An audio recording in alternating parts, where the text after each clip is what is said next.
আমার জীবন থেকে 2টা বছর নষ্ট করে দিছে। আমি কখনো আপনার জন্য শান্তিতে ক্লাস করতে পারিনি, ক্লাস থেকে বের করে নিয়ে আসছেন। একটা ছেলেকে 2টা বছর অপেক্ষা করানোর পরে তার হাতে বিয়ের কার্ডটা ধরে দিচ্ছে, এটা ইম্পর্টেন্ট কথা।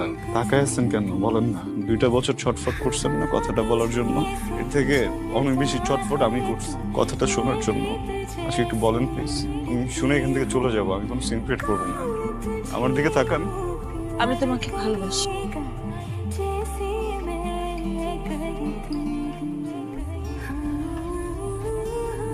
ইম্পর্টেন্ট কথা শুনলা, বুঝলা, এখন চলে যেতেছো। কি কথা বলো না কেন? কারণ আমি কিছু বলতে আসিনি, শুনতে আসছিলাম। শুনে ফেলছে। আমি কি করব? বিয়ে করবেন, সংসার করবেন। তুগুলা মানুষের সামনে আমি কি বলছি সবাই শুনছে, তারপর আমার বিয়ে হবে তোমার মনে হয়? সরি, ভালো থাকবেন। ওকে।